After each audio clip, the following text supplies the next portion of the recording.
Estamos de volta com o nosso programa Sempre com Você. Gostou da nossa dica? Espero que você tenha gostado.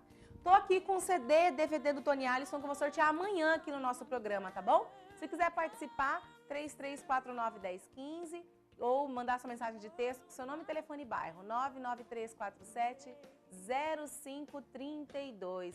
DVD e CD promocional do Tony Alisson.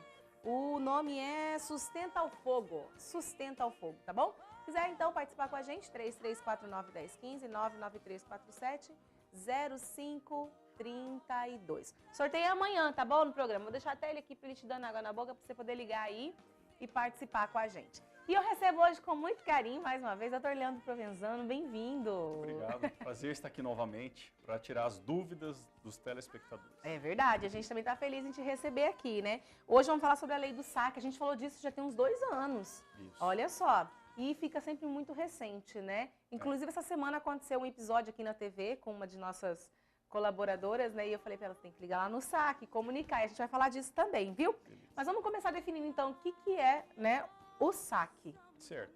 O saque é o serviço de atendimento ao consumidor que foi estabelecido por lei para que esses procedimentos mínimos que a empresa deve observar no momento de atender ao consumidor nessa ligação que é feita por meio do saque.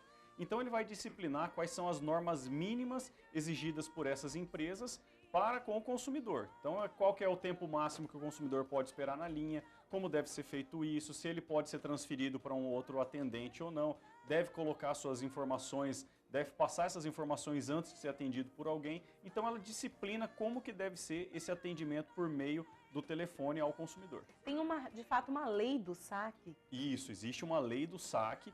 Embora ela seja um pouco recente, a gente vê que é uma lei que, fazendo uma crítica mesmo, a gente fala que ela não teve muita aplicabilidade, porque a gente vai tocar aqui em alguns assuntos que a gente vai se perguntar, fala, poxa, mas isso aí não acontece.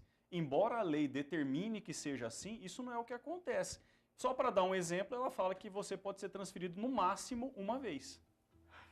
Acontece? Não. Exatamente. Então, por isso que a gente fala que a lei não tem muita eficácia, porque ela não prevê no seu dispositivo uma punição para aquela empresa que não obedece à lei do saque.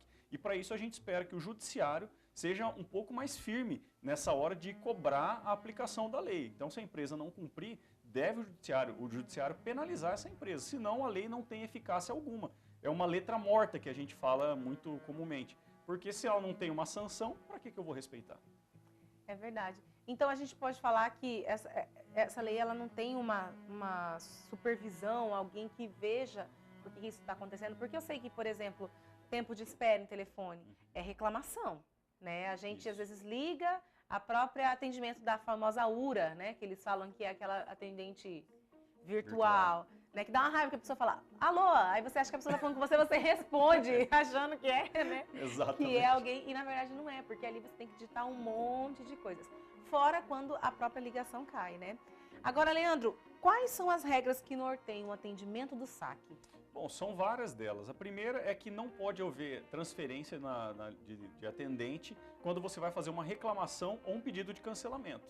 Que não é o que ocorre. Quando vai cancelar, parece que eles vão te encaminhar para um setor que é responsável por falar que não é naquele setor.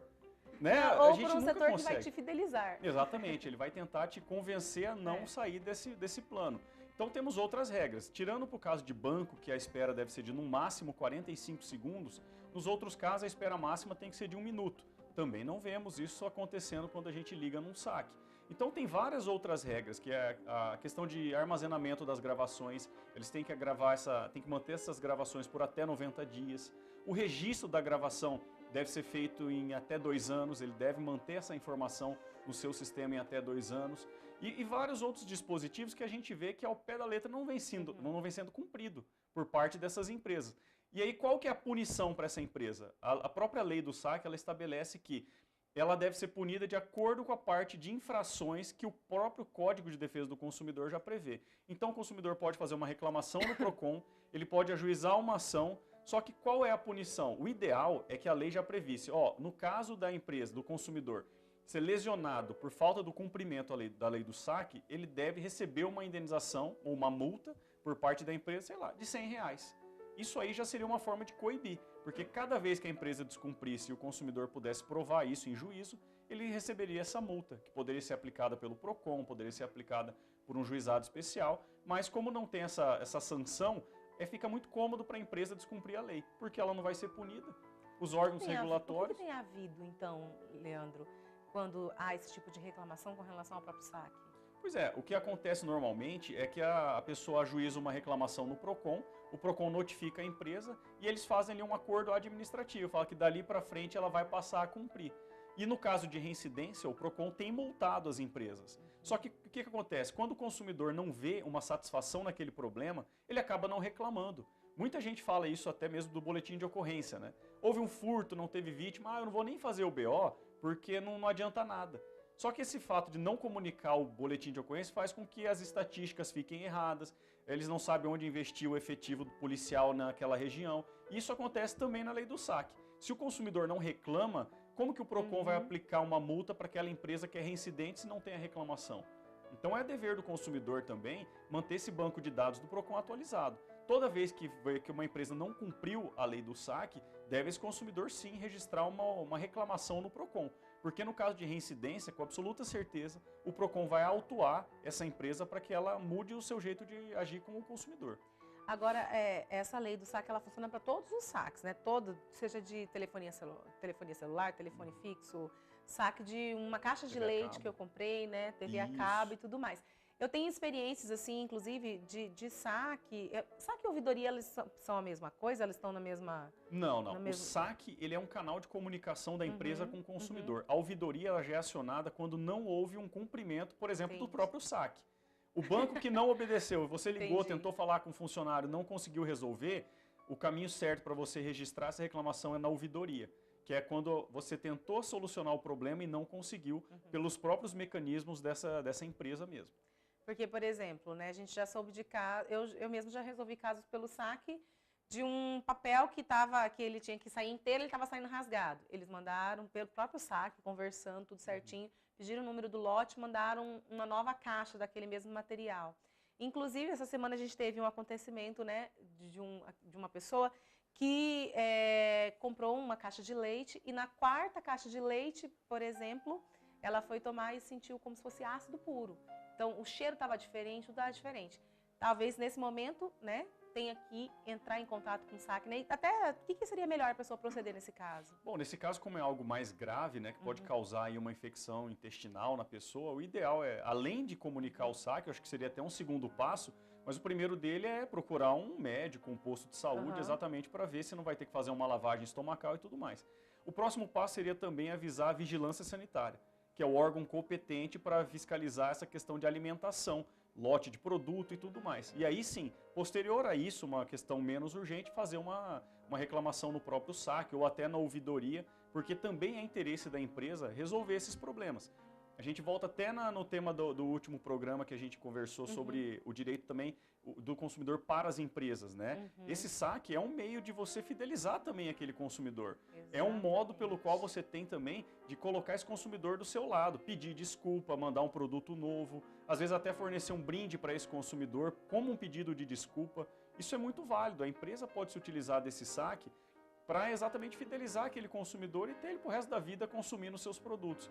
Agora, do jeito que vem sendo feito pelas empresas, deve haver uma fiscalização do PROCON, do Ministério Público e de todos os órgãos que regulamentam a questão do direito do Eu consumidor. falo até para retirada, por exemplo, do lote desse leite, né, do Sim. mercado, porque se uma caixa, um fardo está com uma caixa, imagina os outros, de repente, estão disponíveis no mercado, Pois né? pode ser que o lote esteja infectado. A vigilância sanitária é o órgão competente para proceder esse tipo de demanda. Agora, uma coisa que a gente fica muito irritado, tempo de espera. Você não faz uma ligação com o saque em 5 minutos, como a gente espera, né? Ah, eu espero, né, ligar. Não, 10 minutinhos está resolvido. Doce ilusão, né, Leandro? E tem-se um tempo de espera, né? E esse tempo de espera também ele não é cumprido. A gente sabe por experiência própria. Quem nunca ligou num saque?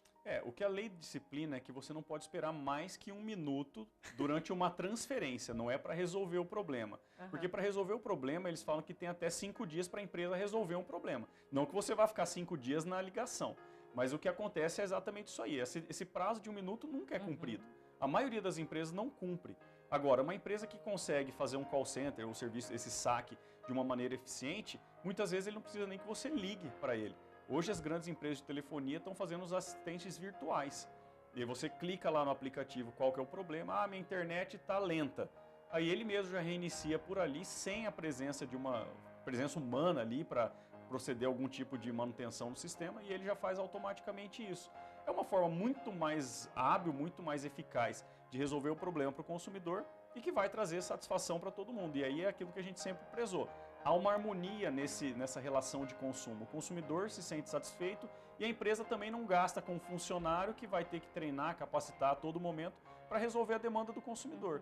Então isso aí é o que a gente sempre pregou aqui, é essa iteratividade, essa sustentabilidade da relação de consumo como um todo, onde o consumidor e a empresa saiam satisfeitos e isso melhore realmente a efetivação do consumo. É verdade.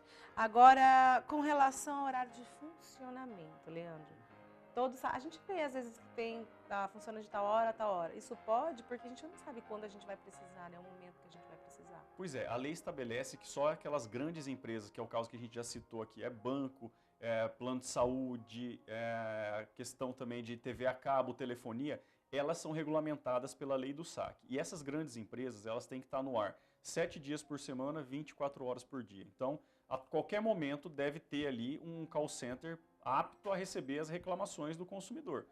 Agora, as pequenas empresas não têm como exigir disso.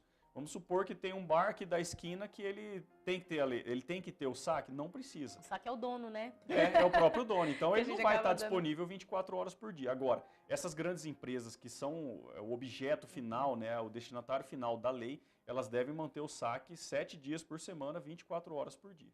Agora, nesse SAC a gente precisa resolver todo e qualquer problema, Leandro? Porque às vezes também às vezes a gente ouve, né? Assim, tem que procurar, por exemplo, se você liga numa loja, né? Tem que procurar a loja onde você comprou. O SAC, ele está ali para resolver todo e qualquer problema? Sim, inclusive a lei disciplina isso aí, que ainda que tenha uma cadeia muito grande de empresas terceirizadas, o SAC ele deve ser único. Então pode ter vários telefones, mas deve cair na mesma central onde o consumidor pode reclamar. Por exemplo, tem as empresas de telefonia que tem os combos. Ela oferece TV a cabo, oferece celular, oferece telefone fixo, internet. Então ele pode te dar para cada serviço um SAC específico, um número de SAC específico. Mas ao fazer a ligação, esse SAC deve ser unificado. Todas as ligações devem cair numa mesma central, onde ali cada funcionário deve estar apto a resolver todos os problemas, seja ele da TV a cabo ou até mesmo do celular. Então a ligação ela deve ser registrada num local único, uma única central que tem que ser apta a resolver todo e qualquer problema fornecido por aquela empresa. Eu acredito, Leandro, que quando a gente, né, liga, por exemplo, no SAC, a gente queira ser atendido, né, o mais rápido possível por um atendente, né?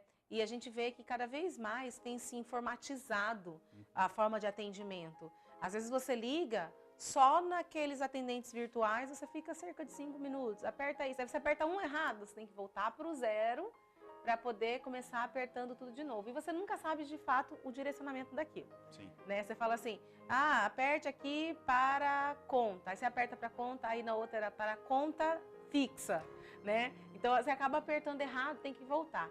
O que eu queria saber, né? O que a lei diz disso, dessa informatização, que eu acredito que seja uma forma que para melhorar, para ir direto ao ponto, né? Só que a gente acaba tendo que apertar tanta coisa antes de chegar no atendente, né, que dificulta para a gente. O que a lei tem a dizer sobre isso? Bom, a lei fala que a gente não precisa nem cadastrar qualquer dado antes de falar com o atendente. E sempre pedem. E sempre pedem. Digite o seu CPF, digite o seu serviço. Então, isso aí já começa errado. Que entra naquela questão, como não há punição, a empresa não altera esse tipo de atendimento. Mas a própria lei proíbe. Você não pode chegar de cara e já ter que fornecer seu CPF antes de falar com alguém. A lei também disciplina que se é uma reclamação ou pedido de cancelamento, você não pode ser transferido. Quer dizer, todos os funcionários que atendem o telefone do SAC, eles devem estar aptos a receberem a reclamação e a efetuarem o cancelamento. É cancelamento, é para outro setor, já está errado.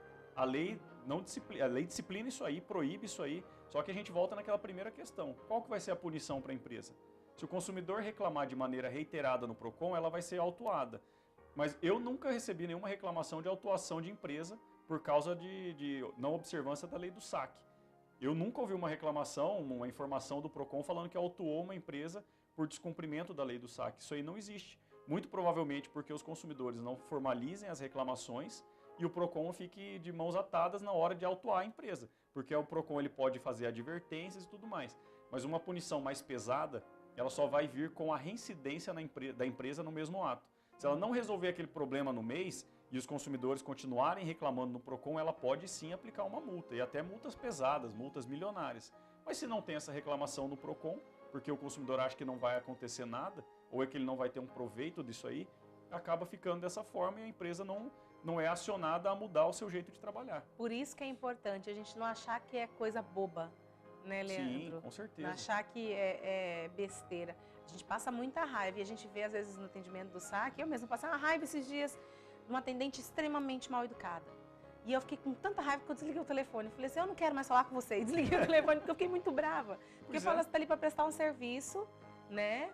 E no mínimo que se exige é educação. Com certeza. E assim, como a gente está de mãos atadas em relação aos procedimentos administrativos, que é a questão do PROCON, a própria ouvidoria das empresas, o que no direito tem de mais novo nessa questão, né? Tem um advogado capixaba que ele formulou uma teoria, que é uma teoria do desvio produtivo do consumidor. O que é isso? Exatamente essa sua aflição. Eu perdi ali 30 minutos da minha vida, eu passei raiva com a ligação e não tem nada no direito que me proteja disso aí. Então essa teoria, ela quer dizer o quê? Eu perdi um tempo ali, o meu desvio produtivo. Hoje, o tempo é um dos bens mais caros da nossa vida. A gente não tem tempo para fazer nada. A gente, entre o nosso emprego e levar filho na escola, nossos afazeres domésticos e tudo mais, não nos sobra muito tempo. E quando a gente tem esse tempo, muitas vezes a gente é obrigado a fazer o quê? Ligar para um saque de uma empresa. Você fala, tô com tempo, né? Exatamente. Vou ligar. E essa teoria é exatamente para isso, é para que os juízes comecem a compensar, indenizar aquele consumidor que perdeu um tempo considerável da sua vida tentando resolver um problema causado por uma empresa. Como é que essa teoria ela tem sido cada vez mais aceita pelos tribunais? Inclusive, o STJ já aceitou a teoria, né, esse desvio produtivo do consumidor, e agora está aplicando cada vez mais indenizações que vão ser favoráveis ao consumidor e a empresa vai ter que pagar. Aquilo que não nos for agradável, então a gente pode ir atrás. Pode ir atrás, lógico, tem que ficar consciente. Como é uma teoria muito nova que o Estado está aplicando cada vez mais, no entanto ainda aplica pouco, vai ter um risco nessa ação. Né? O risco de perder, igual a gente já cansou de tratar aqui. A gente nunca pode prometer um resultado. Não garantir nada. Não pode garantir. Mas como esse movimento está ganhando corpo nos tribunais, isso é uma tendência nacional, que vai ter, até mesmo porque agora o STJ já chancelou e falou que aceita a teoria do desvio produtivo. Isso é muito lógico, porque, por exemplo, lá no meu escritório, se eu marco um atendimento para um cliente, eu cobro a consulta. Todo advogado é obrigado a cobrar a consulta. Então, se eu fiquei ali 1 hora para atender o cliente, eu ganho o dinheiro da consulta, por que se eu perder 1 hora no telefone com o saque de uma empresa, eu não posso ser indenizado? Né? Tem uma lógica nessa teoria, então por isso que ela tem sido cada vez mais aplicada no direito. Agora, você falou quantas vezes que pode ser transferido? 1 no máximo, se não for reclamação ou cancelamento. Olha só. E também com relação ao número do protocolo, Leandro. Eu queria que você falasse, porque todo atendimento gera um número do protocolo. E uma coisa que você sempre fala aqui com relação ao saque é da gente também gravar a ligação, né? Com certeza. Exatamente por causa disso. Como a empresa não cumpre muitas vezes o que a lei determina, a gente tem que produzir o nosso próprio meio de prova. Então, como eu tenho o número de protocolo, basta eu anotar o número do protocolo e pedir para a empresa? Não, porque se chegar num processo judicial, eu estiver dependendo daquela prova para ganhar o processo, eu não posso ficar na mão da empresa. Então, o que a gente sempre aconselha, além de anotar o número do protocolo, grava a ligação, porque na gravação vai estar constando também o número do protocolo. E aí, o que acontece? Muitas vezes a gente chega na audiência de instrução e julgamento, que é o momento final da gente comprovar aquele pedido, de fazer prova. Muitas vezes a empresa fala, não, mas essa ligação não aconteceu. E aí a gente pede o número de protocolo. E ela fala, bom, mas esse protocolo não existiu. Aí você tem a gravação. Fala, bom, então o que é isso aqui? Quer dizer, você acaba desmentindo a empresa na audiência e muitas vezes o juiz aplica até uma litigância de má-fé para a empresa. O que é isso? É quando eu minto no processo. Eu tentei ludibriar a justiça, eu omiti informações que eu deveria ter manifestado no processo e eu fiz isso de modo doloso. Eu tive intenção de praticar aquele ato. Então, muitos juízes estão condenando as empresas até mesmo numa litigância de má-fé. Mas, para isso, eu tenho que provar que aquela ligação existiu e que o número de protocolo o qual eu citei no processo, ele realmente é conexo a essa ligação. Como que eu provo isso se eu não gravar a ligação? Por isso que a gente sempre aconselha, gravem as ligações. Agora, para a gente encerrar, o saque tem que ser sempre gratuito? Sempre gratuito. A lei também disciplina isso aí. Jamais o consumidor pode ser obrigado a pagar para utilizar esse serviço e ele também não pode ser obrigado a ouvir propagandas nesse saque, a não ser que ele tenha consentido com isso anteriormente. Ah, eu liguei para minha empresa de telefonia e ela está fazendo propaganda. Não pode, a lei proíbe, assim como proíbe o pagamento pela utilização do saque. A lei proíbe tanta coisa e, ao mesmo tempo, a gente não vê uma ação incisiva em cima disso, né? Porque a gente tem a propaganda, a gente tem o tempo grande de espera. A lei do saque, ela existe, mas eu acho que ela precisa ser cobrada, né, Leandro? Ao ponto... Sim, né, o consumidor tem que fazer a reclamação no PROCON, ainda que isso não traga algum benefício próprio para ele, mas tem que fazer isso em prol da coletividade. E a gente, os advogados, o meio jurídico, está tentando formalizar um modo para que ele seja ressarcido por esse prejuízo sofrido, que é essa perda do tempo útil. Verdade. Leandro, obrigada, viu? Mais uma vez pela sua participação. Prazer estar aqui. A gente te espera a próxima oportunidade. Combinado. Nós vamos para um rápido intervalo agora. Daqui a pouquinho a Adamo Antonioni vai estar aqui com as notícias de hoje, tá? Você não muda de canal não, que o Sempre com Você ainda não acabou, tá? Não sai daí não.